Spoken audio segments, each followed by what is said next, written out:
Welcome to the Lit Show. I'm Janie. And I'm Britt. And we are lit. Okay, emotional sabotage. Mm-hmm. Today we're talking about something that hits close to home for many of us. Emotional sabotage. What it feels like when someone tries to steal your joy, and more importantly, how we can protect our peace. The moment you feel the shift.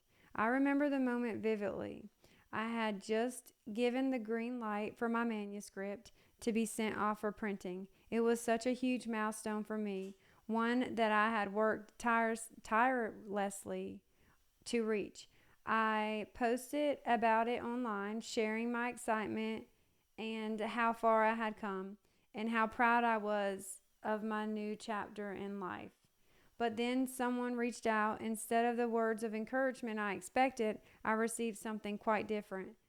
This person was the only one to question the content of my book, leaving me taken back. What was supposed to be a moment of celebration felt clouded, and I was very confused. What's really happening? So, what do you call that? When someone tries to steal your joy, it's often emotional sabotage. Some people call it crab mentality. You've probably heard this before, the saying about the crab in a bucket. When one crab tries to climb out, the other pulls it back in. That's exactly what happens when someone doesn't want to see you rise. Let's call it what it is, a joy thief. But here's the thing. Most of the time, these joy thieves aren't always cautious of what they're doing. Their response can come from a place of insecurity, jealousy, or fear. Maybe they feel stuck in their own life, and seeing your success reminds them of their unfulfilled dreams. Or maybe they're just used to operating from a negative mindset and don't know how to celebrate others. But as believers, we know that there's more at play. John 10:10 says, "The thief comes only to steal and kill and destroy, and I have come that they may have life and have it to the full." The enemy will use any opportunity to plant seeds of doubt in your heart, especially through people you trust. That happens so often, doesn't it? Yes. Mm-hmm. It's Especially when it's our family member or someone we truly, really care about, like our best friend, and you're trying not to look for affirmation, but you want to hear the best for yourself. Like, you just need encouragement. You want, like, just something kind from them. Well, that's why you're my best friend, because there's, like, I could do 1,000 more accomplishments more than you, and I know that you will support me and be so proud of me and be happy for me and not jealous, not care, basically. Yeah. And that's why we should choose our friends wisely. Right. Because people that are going to just sabotage how you feel about what your accomplishments are terrible. Some people don't want you to rise, because it makes them feel, and it's on their own insecurity, because what it does to them is makes them feel smaller than you when they see you rising, and so what they have to do is try to pull you back down to go underneath them. Yeah. So you're not. Yep. Yep. I like that. Yeah. When someone says something hurtful, it can stick with you. For a moment, I let that comment dim my light, but then I realized something important. I have control over what I allow to take root in my heart. Mm-hmm. Just because someone throws a dart doesn't mean I have to let it pierce me. That's right. That is strong. Mm-hmm. Like, if you think about that, you don't have to take it. Like, you don't have to take the beating. You don't have to get smacked around. You don't have to do any of that. No, because guess what? All you got to do is ask for God's protection. Yep. And he will cup your heart. Yeah. So any arrow will not even try to even pierce. I know, I'm walking proof of it. Yeah. I know. Oh, yeah. The power of boundaries. Not everyone deserves close access to your heart. Boundaries don't mean you're unkind or unforgiving. It means you're protecting what God has entrusted to you. Your peace, your joy, your calling. Sometimes you have to love people from a distance. You can pray for them, forgive them, and still limit the amount of influence they have in your life. Proverbs 4:23 says, above all else, guard your heart, for everything you do flows from it. Setting boundaries isn't about shutting people out. It's about guarding what God has poured into you so that you can continue to flourish. Mm-hmm. I remember we were talking about this a while back about boundaries and that book, Good Boundaries, and Goodbye. Yeah. Mm-hmm. And I want to say she says something similar to that setting boundaries is not unkind or unforgiving. No. And a lot of times when you set boundaries, the person on the other end of it gets scared and they're fearful, and sometimes they get mad. Yeah, and mad. Yeah. And then it can become negative. Mm-hmm. So I want to really challenge everybody that before you set your boundaries, to really, really pray about it and how to go forward with setting your boundaries. Yeah. Because sometimes it can come across, I feel like, a little rude if people aren't understanding it. Yeah. If you're not prepared to set the boundary, then I wouldn't set it.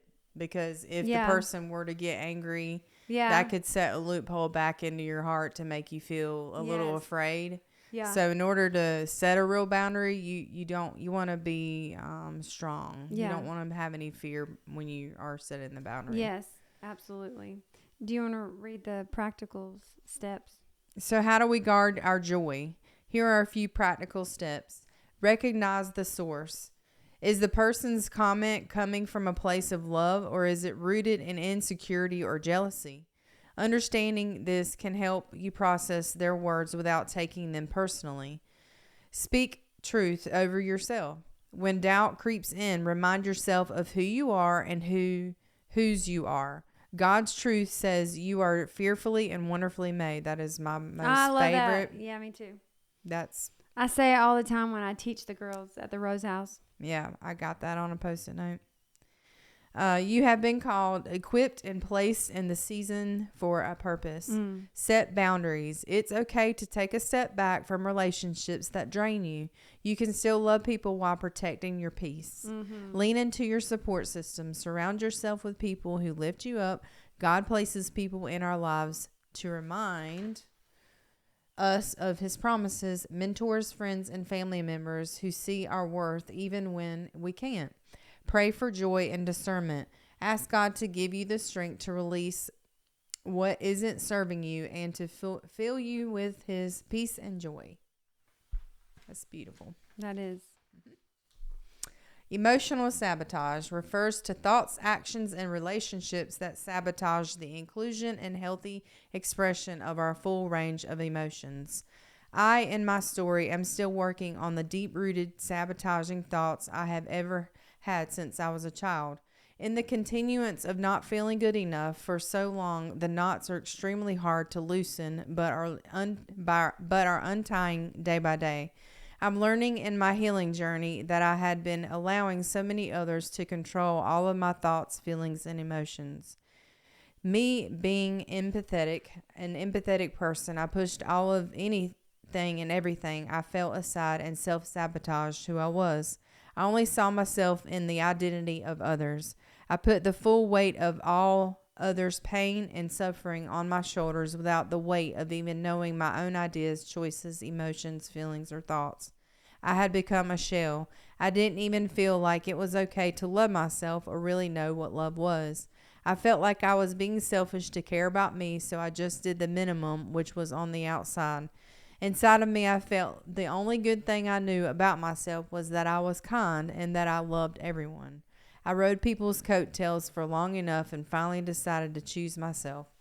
It was time to break the chains of codependency, unworthiness, shame, doubt, and guilt of all that I had seen, heard, experienced, and was a part of in my past. Currently, I can say and feel truly blessed to share that God has been weaving a strong net of his great protection around my heart. I am still a work in progress and will never be perfect. I have learned to have value in myself, and I care so much more for who I am. The way that Christ shows these things in me, I can in turn allow myself the grace to receive these gifts, and it provides me all the protection and care that I will ever need. The deeper I go into my relationship with Christ, the more he fills me up with his love, grace, and mercy. And my body as a temple needs purity for him to reside in. So it is up to me to become more and more bold for him to use me in however he decides. I will not back down because he is my rock and the only stability I truly need. He is calling me to continue healing alongside of him. Even my own self-sabotage brought me to him, and I am grateful for my past that brought me right here, which is exactly where I'm supposed to be. I love that. It's very true. I want everybody to remember that no one can take away what God has placed inside of you, your joy, your purpose, your calling. It's all in his hands. People may try to discourage you, but their words don't define you. You are more than capable. You are equipped for the assignment God has given to you. And when these joy thieves show up, speak truth, set boundaries, and keep walking in confidence. You've got this, and more importantly, God's got you. Thank you for watching, and stay lit. Thank you.